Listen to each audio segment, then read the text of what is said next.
Welcome to Ashley On, your one-stop podcast where we talk about health and wellness, spirituality, and all things new. Stick around as we delve deep into innovations to support a better world.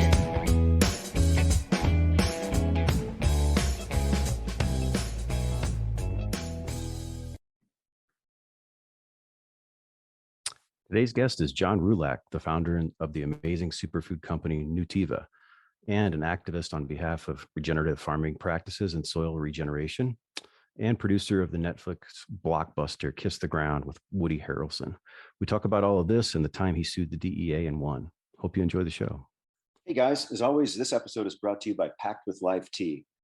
You know, I always talk about how much I love iced tea, and Packed with Life tastes fantastic. And I don't add any sweetener or anything like that. Just great tasting iced tea, packed with organic adaptogens, including the 4 key mushrooms: lion's mane, chaga, cordyceps, and reishi. Of course, it tastes great as hot tea as well, if that's your thing. And some people like to add a little bit of honey. But either way, no matter how you like your tea, you're going to love this tea, and it will boost your immune system, brain, lungs, and gut. That's why it's Packed with Life. So get yours today at packedwithlife.com. Have a great day. Hi, John. Thanks for joining us today. How are you doing? I'm doing good. Thank you for inviting me. Great to meet you, and founder of Nutiva and many other awesome adventures. I can't wait to talk to you about it, and thank you in advance for all the work that you're doing on behalf of agriculture and drawing attention to regenerative farming and trying to help society in that regard. I really appreciate it.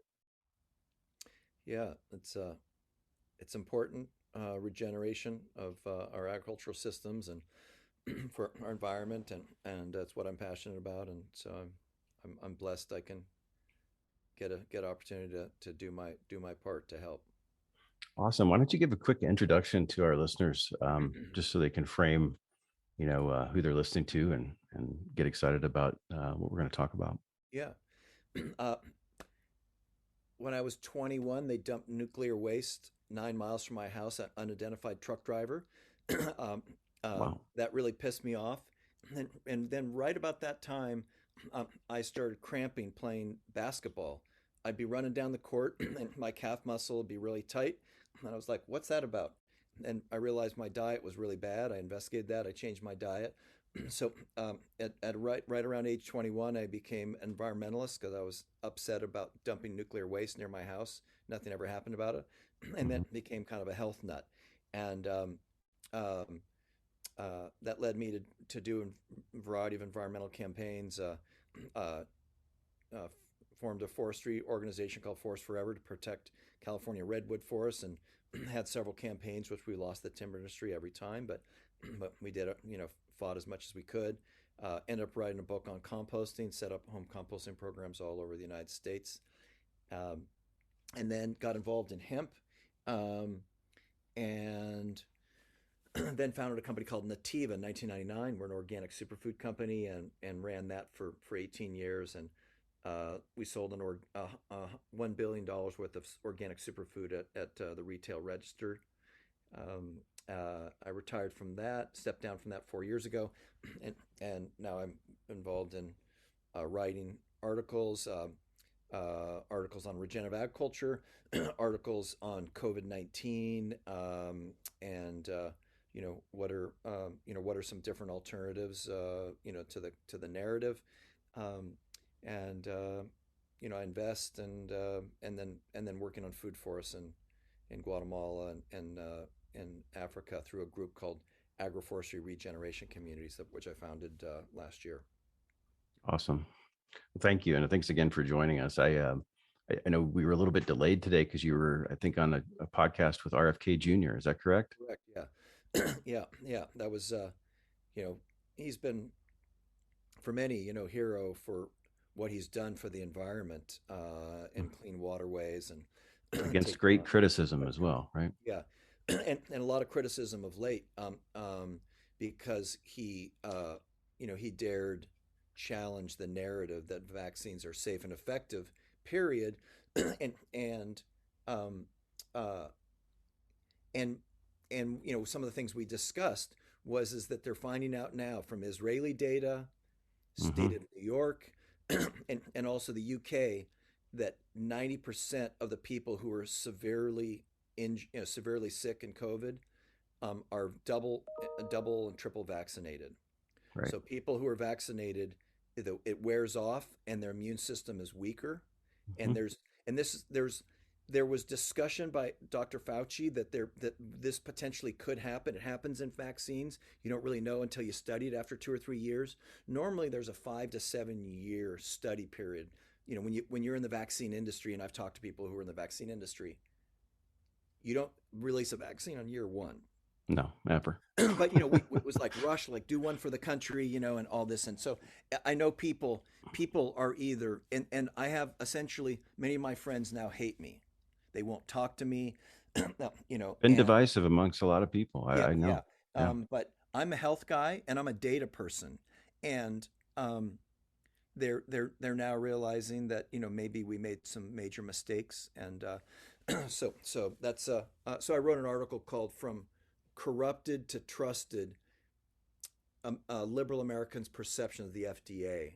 When I kind of go into that, but no matter what your view on it is, I wish everybody to be healthy. If you want to take a vaccine, that's your choice, and some don't want to take a vaccine. I'm not a big fan of mandates, but I'm not anti-vaccine. Vaccines have done a lot of good, and people should have that opportunity to take it. But when you They should be properly studied. yeah, I mean, that at the end of the day, right? yeah. That's the point. And Yeah, optional. yeah, Yeah, well, you're preaching to the choir here. That's kind of how podcasts go, I guess. But anyway, thank you for that perspective and being willing to talk about it. And thanks, for sharing that here. Do you, one of the things that got my attention when I was just, looking up some information about you and learning more about you is that, a lot of people talk about themselves or talk about others as being hemp pioneers. I was involved early on in Charlotte's Web as the founding CMO, and in a lot of ways, there's a lot of pioneering work being done. But I think a lot of us don't hold a candle, perhaps, to you. Tell us that you actually sued the DEA and won on behalf of hemp food. Am I correct? yeah. I mean, That's I met pioneering right yeah, there. I met Jack Herrera in 1990 at an Earth Day festival that I organized. And I started going to hemp conferences in 1992, 93. I went to one in Germany that was like the largest hemp conference in like probably over a century. And it was amazing, walking around in Frankfurt at this this symposium. And I wrote a book on hemp called Industrial Hemp in 1995, and then wrote another book called Hemp Horizons in 1997. So I came from it from an environmental point of view, that it was a good crop to grow as a rotation crop, and it could be used for building houses and material insulation. And then I decided that the only way we were going to make hemp go was we had to create a market. So I said, maybe we can popularize hemp foods, and I ended up having my first product was a hemp seed bar, 4 seeds and honey, and I started Nutiva, which means nut of sativa. Okay. Nutiva, and That's awesome. that was an interesting journey. And they started harassing us and said, you're not supposed to sell this, and I said, you don't have jurisdiction, the State Department, and getting products from Canada to the U.S. was always interesting. And then eventually, they passed a notice in the Congressional Record that hemp was in the same category as heroin. Mm-hmm. And Of course it is. that was 2002. That was fall. That was actually 10 days after 9/11. And Oh, when I wow. called my senators, and before that, they were giving me information and giving me documents of they're trying to help me out. And they said, we've been told we can't talk to you anymore. Mm-hmm. I Yeah. was like, are they going to knock on my door? Going to Right. get hauled away? And I was going up against the Bush administration and Attorney General Ashcroft. And we joined with Dr. Bronner's and Nature's Path and other hemp pioneers back then, and sued and won in 2004. And that basically paved the way for hemp foods to be legal. Still couldn't farm it. And then that was, another.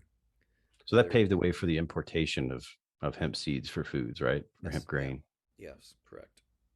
Yeah, awesome. So that was, which then paved the way for, I guess, probably the cannabinoid farm bills and things like that that came later. Yes, yeah, yeah. First, we had to build the the market for for body care and and hemp seeds and oils and things like that, and then and then CBD, and then I started up a CBD company called Botanicals, and that was an expensive hobby, Mhm. a little Yeah, I know expensive all about fun, that. and so we're we're certified organic. We use organic MCT oil, and we merged with a company called Harmony, Palmetto Harmony, which is now it's been shortened to Harmony in South Carolina. So, I'm not active in that, but I'm a shareholder still, and Hmm. uh, um, yeah, it's been quite the journey, and testified and a lot of different state legislators, legislations, offices from Kentucky and um, California. So that was interesting to learn about state politics and how that all works. Yeah, absolutely. I don't know how you do it actually. I mean, I don't know how it works up and close, but I know how it works from afar, and I don't like it.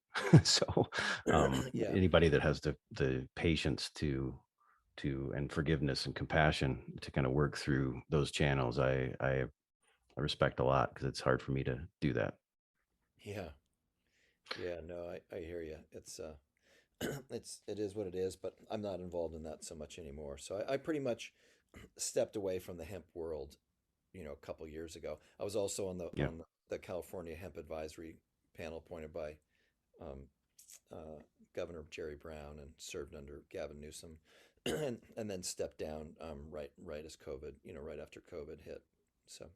So tell us about regenerative farming then. How did you get into that through your work in hemp and what you learned and discovered, or how did you kind of shift Well, gears there? yeah, I've uh, I mean, I wrote a book on composting, but back in the 80s, I studied permaculture.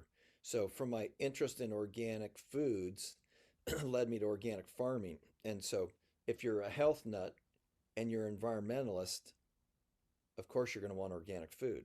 Hmm.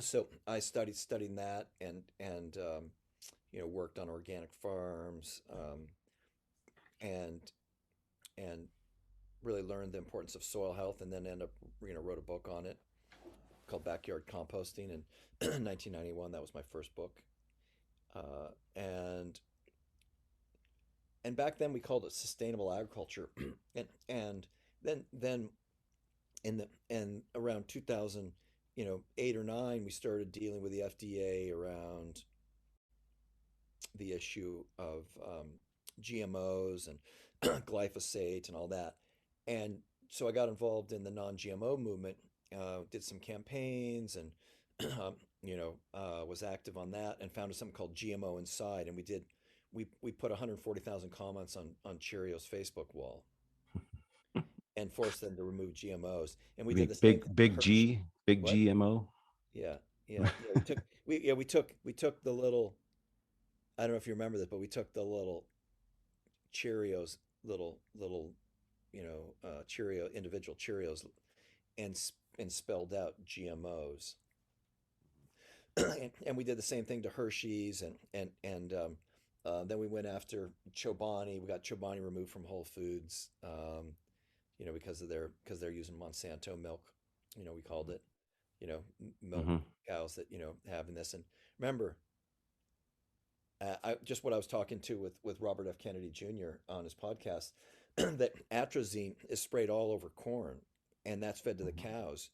And atrazine, when you feed it, when you give it to in dilution to frogs, a male frog will turn into a female frog and produce eggs.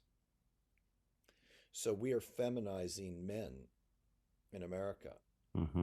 and making women masculine. And so after the GMO battles, though, I realized that yeah, that we did some good work, but just going after corporations say don't do this, that, like, what could we do? And so then I decided philosophically, kind of like, in the middle of a battle, to go, let's shift from beating up companies about GMOs to let's focus on this concept called regeneration, which was just starting to get to become kind of a thing, among the early adopters in the food movement, and set out to popularize the term regeneration and focus on soil health. Because if you regenerate your soil and you mimic nature, you don't need to use Roundup. You don't need to use these pesticides and chemical fertilizers. And so, and out of that idea came, because once I started meeting some of the people from Kiss the Ground, the NGO, and I was like, why is nobody in the organic food industry talking about regenerative agriculture? I mean, it's one of the top solutions for climate change. Sequesters carbon, restores ecosystems, stops killing off all of our winged insects, which chemical agriculture is doing, and nobody was talking about it. Like all the organic, hippie elders in the organic food movement, they weren't talking about this. Mm-hmm. They were still talking about sustainable ag and certified organic, and I was like, you've been at this now 40 plus years, and you're not even 1% of acres. Right. It's not growing very fast. That's a failed movement. You didn't like hearing about that from some young boomer. They're like, I've dedicated my life. You're saying it's a failure, and so I said, let's do a movie then, because people weren't talking about it. I'd go to the natural food shows. Nobody would talk about it. Expo West. They're not talking about soil health. They're not talking about the role of soil health for climate change, and so decided to do this film, and we released the film Kiss the Ground in a year and a half ago. And Woody Harrelson's a narrator. It's on Netflix, and it's been a blockbuster, and it's gotten great reviews. And so that's a little about the regenerative ag journey. But there's a lot of people who want to be the kings and queen in regenerative ag, unfortunately, and they've divided up our movement. A lot of people's ego. I don't want to go into all the names, but there's a lot of people who've jumped into this, and they're not coming from their heart. They're not coming from what's best for the planet. They're coming, how can I get it? How can it position my company and my organization and my yada yada? And so we're not growing as fast as we should be, unfortunately. Yeah, a lot of me's instead of we's, it sounds like. Yeah. Right. So one of the things that people push back on, and I know it was one of the criticisms of Kiss the Ground, which is a fantastic movie. Congratulations on that. One of the criticisms is I was kind of trying to find anybody that had a criticism about it, right, just so that we have something to talk about rather than just praising it. One of the criticisms was, and it's something that I've heard actually recently in a forum with some farming folks. I stepped in a hornet's nest. People don't want to hear that GMOs are bad or that they may have a problem. They just don't want to hear that or recognize that at all. Right. I don't know if you've experienced that or not, but it's like people, I have a friend who's a magician, right? And he studied and shared something with me years ago that was called the wizard's first rule. And it's basically that people will believe any lie if they're scared, or if they believe, or if they want to believe it. Right. And so the reality is a lot of people are scared about eating GMOs, and they don't want to believe that GMOs are a problem, especially when you're talking about increasing the costs either at the grocery store for the individual who maybe need to persuade it to make a different choice, and certainly not at the farm level where maybe there's a little bit more of expense, though that's arguable. What has your experience been with that? I mean, how do you deal with that? What's your advice? Yeah, it's a good question about GMOs. So first off, let's look at just the farmer level.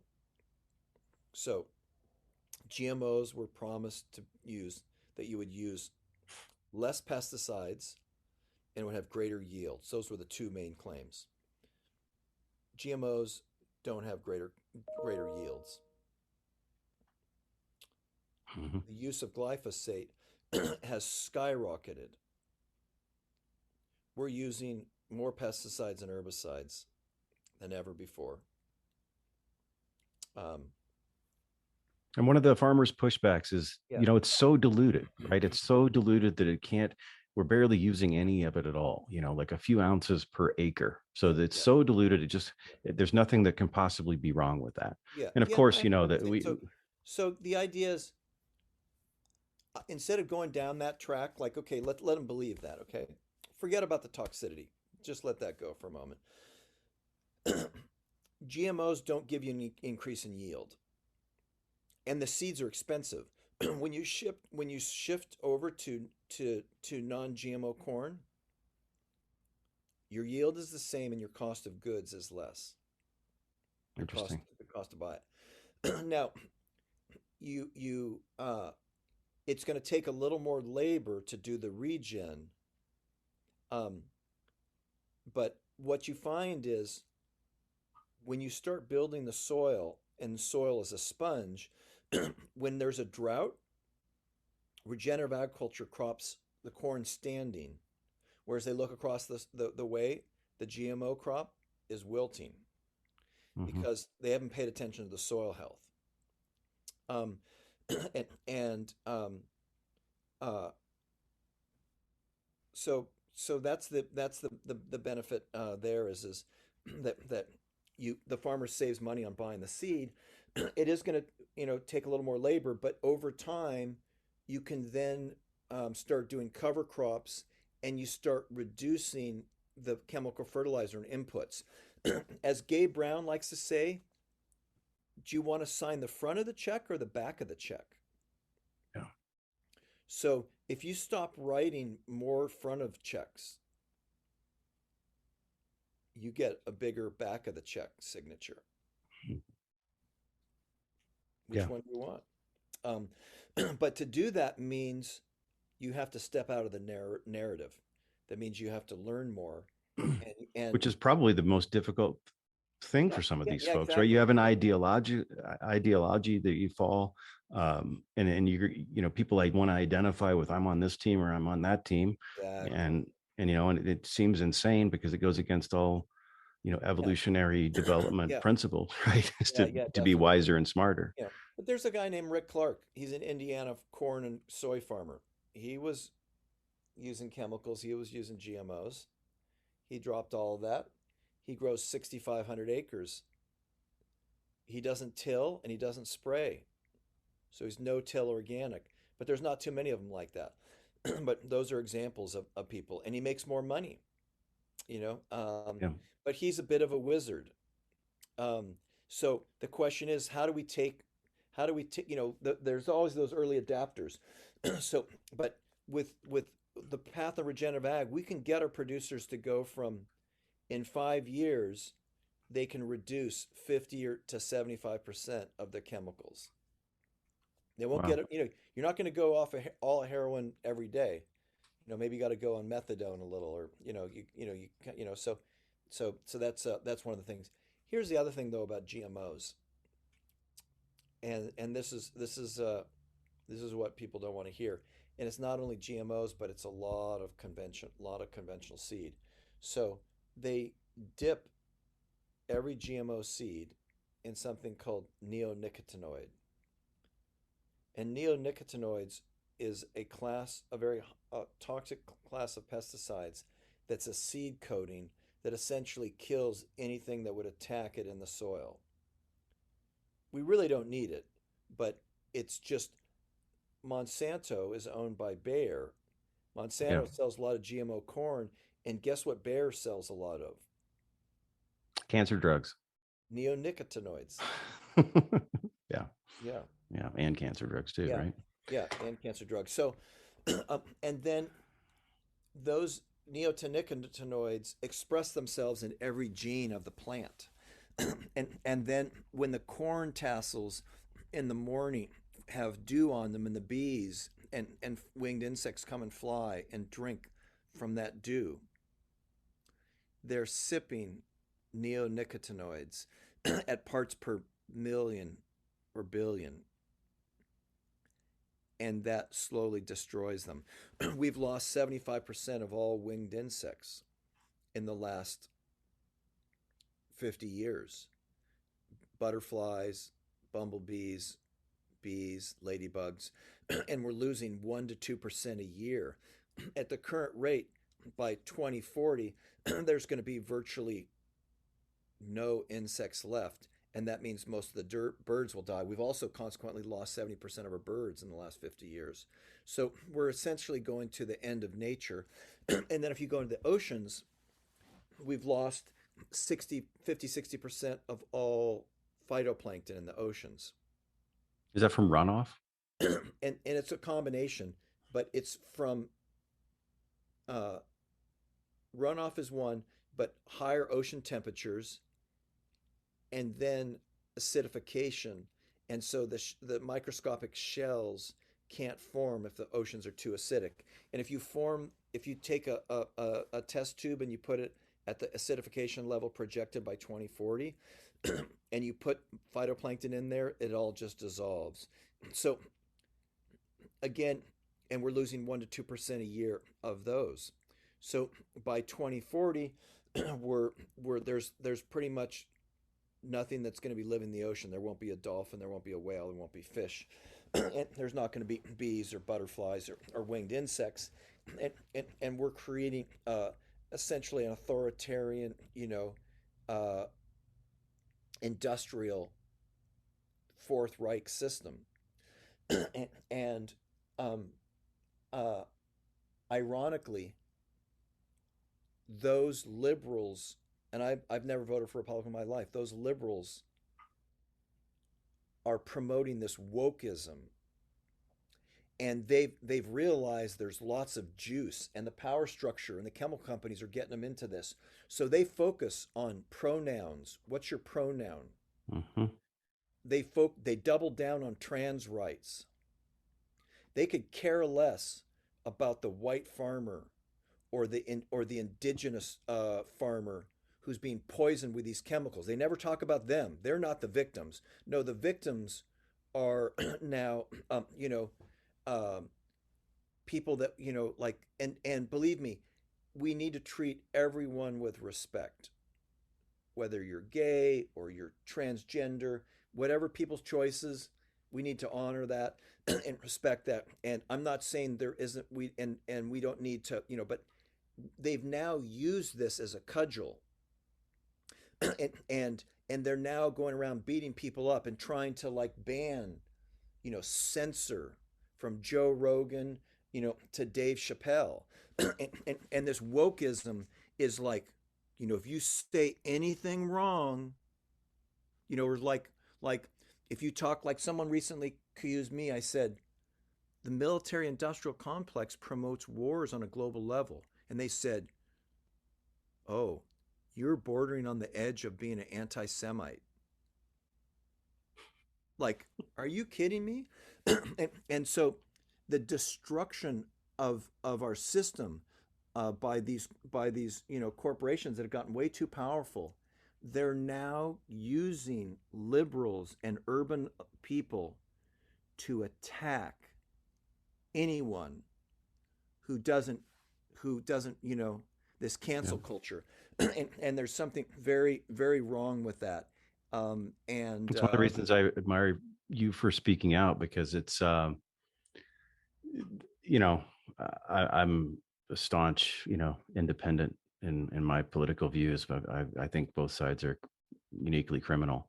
However, it's really interesting to me when in this divide and conquer kind of way that we're being played out now with media and in our government, people that are on one side, that are willing to stand up and criticize their side, right? So the liberal that's attacking or criticizing the liberal, right? That's interesting to me, and I'm proud that you're doing that, because if the conservative tries to question the liberal, then we all know where that goes. It doesn't matter, right? That's just a typical argument. But when we have people who typically identify on the same sort of objectives and goals, willing to talk and question things, that's healthy.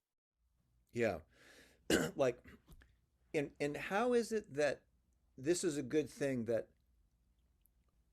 13-year-olds should be put on a track to take pharmaceutical drugs, to then change gender later, and cut off their penis and start that track at 13. Yeah. It's sad. Like and that is considered, like, people would, like, a lot, some of your listeners would just like, that sounds like a right wing, whatever, racist person.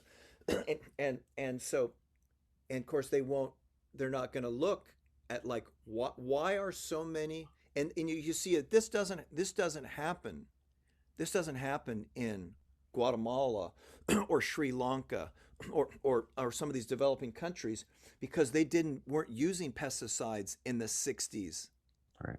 and 70s. Not some places they just started to, but we've been using them since the 50s.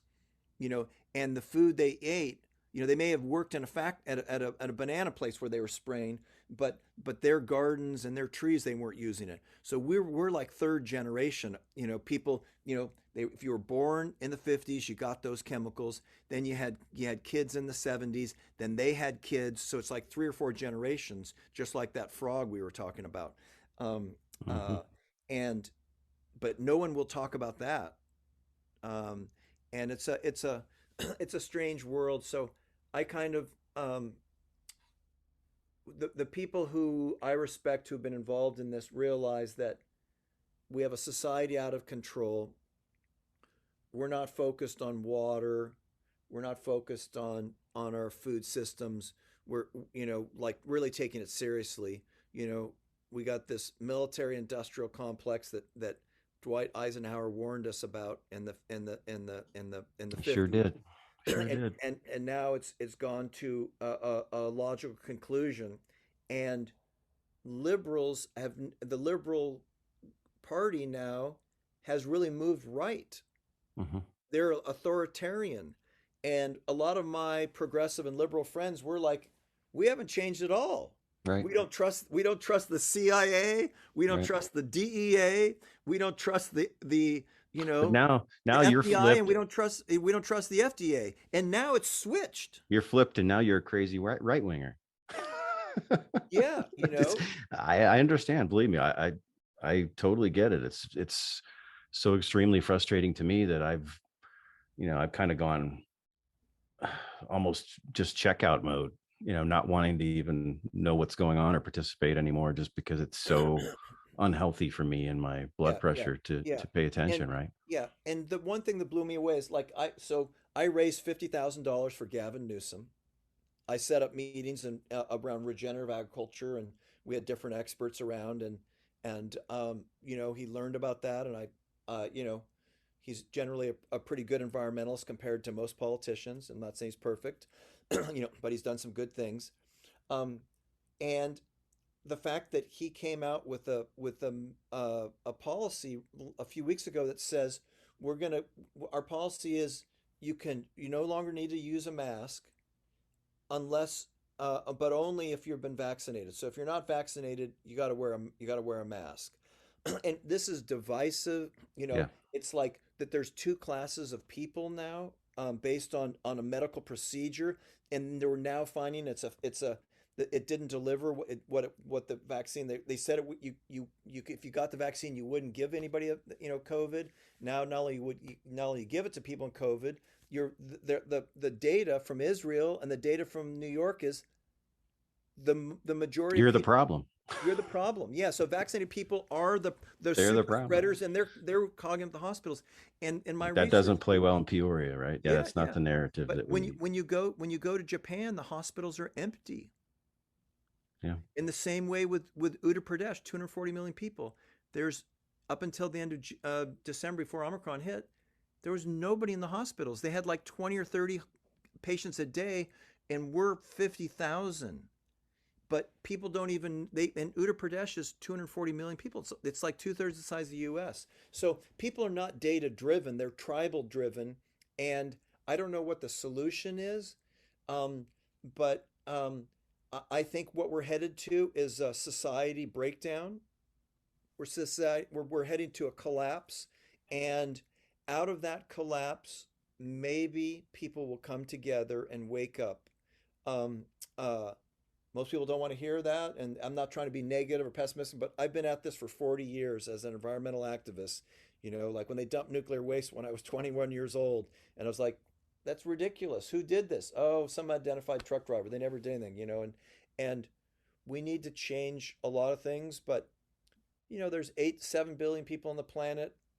Money corrupts, money rules things, and they promote these fake solutions like Impossible Burger, GMO sprayed with pesticides killing bees. That's the solution. That's what hipsters, that's what woke people do. and I'm concerned they're going to create a social scoring system, and the vaccine is the first one. And they're already now fact checking if you talk about regenerative agriculture and grazing animals, they're posting information about carbon and methane and stuff. So they're limiting speech. Wow. Where did liberals get into banning people? Like, It's crazy. this is bizarre. Well, you're banning people. That's what Republicans did. They banned us. Right. We couldn't even get access. They take the microphone off. Don't let him speak. Ronald Reagan, pull the microphone. This is what I grew up with. Let us speak. Let us work through these things. And now my Republican allies are espousing that. And what I like to say is that pharma punked the Democrats, laughing all the way to the bank. They sure did. And now they're going to now through those policies, they're going to elect Republicans that are going to assure high pharmaceutical drug prices. They're just, what a maneuver. And the reason why they've punked them is 1/3 of my liberal friends won't vote for Democrat because they are so authoritarian and they see what they've done, and they've got this crazy wokeism. And also, for the first time, you're seeing like college educated like South Asians in Virginia go, I've had enough of this wokeism. I've been voting Democrat, and now I'm just, can we just get on with it and get the masks off and let kids go back to school? And we're trying to they're forcing kids to have a mask on, while at the Super Bowl they can be partying all they want without a mask, and kids are in masks. Like, that tells you everything you need to know there. But I think I think people are coming from fear. Yeah. And also, can everyone learn to let go of hate? Like, what I know, do I hate Monsanto? No. I don't like what they do. But this hatred towards Trump, this hatred towards our enemy, this drives people to move, and the hatred is what's allowing people to become authoritarian, because they're righteous about it. Well, I hate Trump and Trump voters. It's like,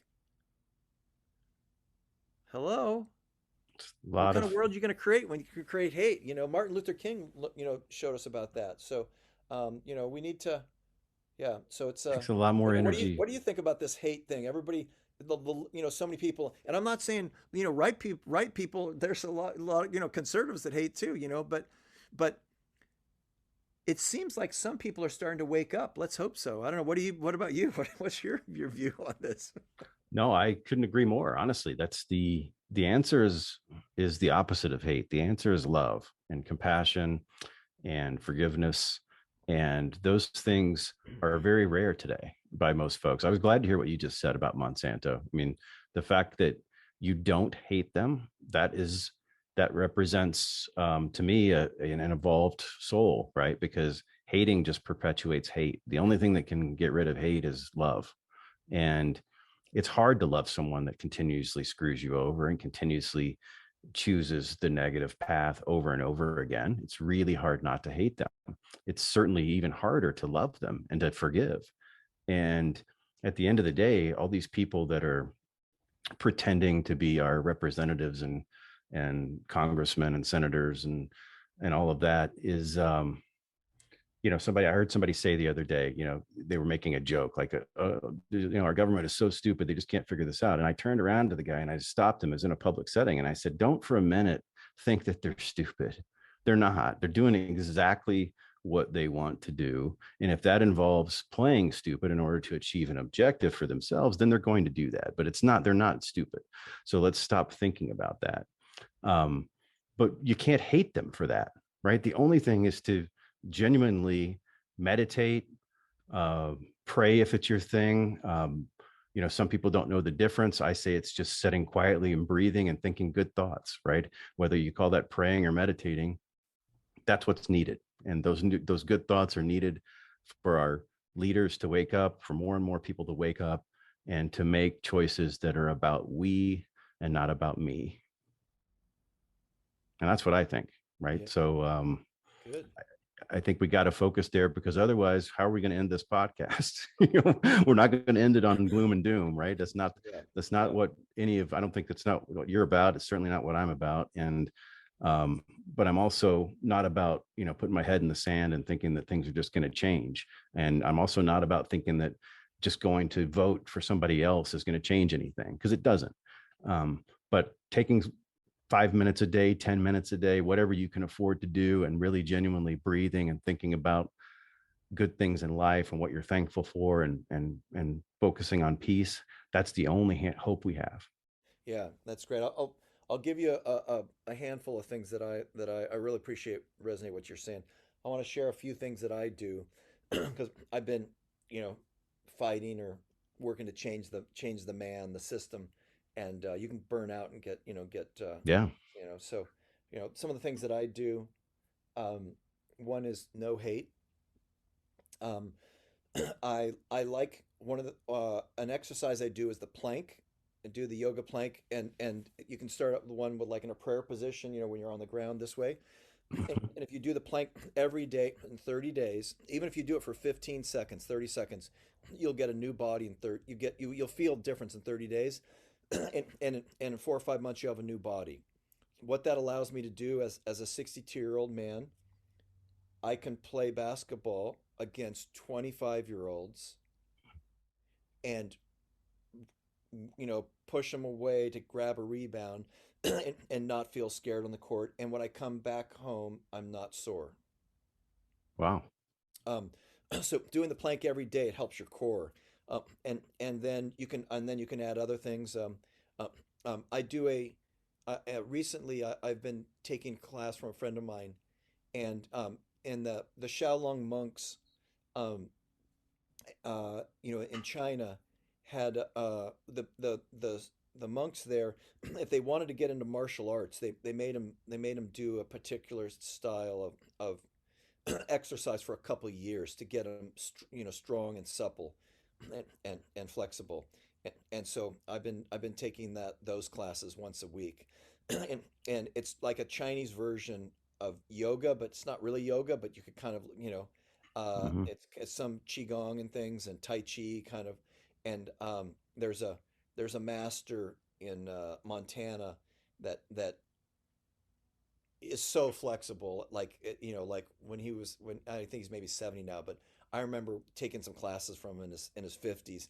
He was more flexible than anybody, I think, in America. Like he was just like he could just he could put his foot like here, like this, wow, no problem. And so at just 70 years stretching, old. Different stretching, is really good. Um, Also sweating, making sure to sweat, sauna, sweating's good. I do medicinal psychoactive mushrooms. Mm-hmm. Um, Microdose. like a microdosing. I microdose every 5-6 days and sometimes forget about it. I find it just I'm welcoming in the mushroom, mycelia, Mm-hmm. and it comes in and just reduces that monkey mind, I think, a bit. Um, Mm-hmm. I encourage people to do a 24-hour social media electronic detox. Yeah. Turn your phone off. Turn off the TV. Turn off the news. Yeah, I don't yeah, watch. I don't watch any of that stuff anymore at all. yeah, yeah. I don't need to So know what they're telling me. yeah, I have an idea what they're trying to get through. yeah, and get out and walk, move around. Even walking 5 minutes, Mm-hmm. and then also when I'm in the shower, everybody takes a shower. You can do exercise in the shower. So I do various stretching exercises in the shower, you know. So that's a simple thing you can do. Um, and don't and avoid canola oil and a lot of seed oils. Make sure you get high quality, you know, oils. So you reduce your omega sixes, which really are cause a lot of inflammation, heart disease. Cashews, for example, are not good to eat Hmm. because there's and so many plant-based foods now have cashews. So Yeah. really investigate omega sixes. Eat as much organic as you can. If you're going to eat meat or dairy, make sure it's regenerative. It's going to have a better level of nutrients, and it's going to be better for farms and soils. Um, and yeah, those are don't hate. Spend Don't time in hate. nature. Those are some of the things that I do, and to you know, to make a better world, and and and just go out of your way. They also go out of your way when you walk around, say hello to people. Hmm. I mean, especially in urban areas or suburban area, people just walk around like they don't Yeah. say anything to anybody. Just reach out, hey, hello, how's your day going? You know, and I find some people really they're like, wow, yeah, I'm doing good, thank you. Yeah. You know, um, It's interesting. I just did something recently. It's been on my mind, and I said, what the heck? I wrote a children's book called Fast Waves: How Being Kind Works to Build a Better World. And it was, just something very simple, but my thought process was, hey, just saying hello, just like you're talking about, just saying hello, being nice to somebody, or even smiling when somebody yells at you and honks at you in their car, even smiling back genuinely and waving and, diffusing that energy, it does relate to a better world. And, this concept it's hard to teach to children, right? And some adults don't want to understand it. So my thought was, hey, let's just put it in something simple that adults can learn from, and in a way that they're communicating to their children why it's important to be kind. It's more about, there's more impact that you're making by being kind. It's a active process. yeah, definitely. And remember, Lao Tzu, it was a great Lao Tzu quote, the Chinese philosopher, that a journey of 1,000 miles begins with a single step. Mm. And and many of us, and we all do this in our own way, we don't take that first step. If you take that first step, then you can take the second step. Yeah. Oh, like this isn't bad. You take a third step. Yeah. You do that over a period of time, you've gone a long ways. Um, so, but many is Yeah. like, oh, I don't know if I can exercise. They spend more time criticizing them inner world about not exercising Hmm. Well, I than think just the going out and walking. yeah, the first step is, I think you said it earlier, and I think it's a great way to kind of wrap up, is first step is don't hate, right? And the other side of that is love, is the active part, right? Yeah. So John Roulac, thank you so much for your time. It's been great meeting you.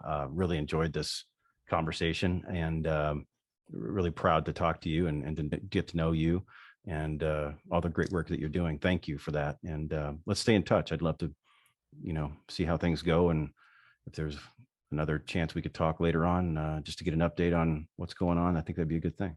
Yeah, likewise. Yes, and good to meet you, and thank you for what you're doing there, and helping spread some good vibes, and do what we can. If we each do a little, we can do a lot on the world. We just yeah, it's and there's so many beautiful things in the world, like so many things. And that's part of the balance, I think, is how do we enjoy what the beauty of nature and the beauty of human relationships, the beauty of touch, the amazing food, what great food tastes, and Yeah. just digesting that, and the health and all that, and then balancing the very challenging authoritarian dark things that are going on with Ukraine and Russia, and our military industrial establishment and pesticides. So it's about how do we balance that? Yeah. That's not easy. But uh, you know, as somebody said, don't let the bastards get to you. That's right. That's exactly right. All right, John, have a great afternoon. Thank you again for your time today, sir. All right, let's go. Let's regenerate. Yeah, absolutely. Take care. Take care. Hey guys, as always, this episode is brought to you by Packed with Life Tea.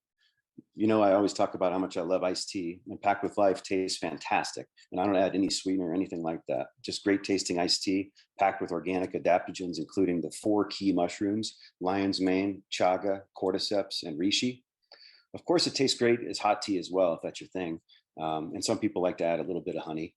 But either way, no matter how you like your tea, you're going to love this tea, and it will boost your immune system, brain, lungs, and gut. That's why it's packed with life.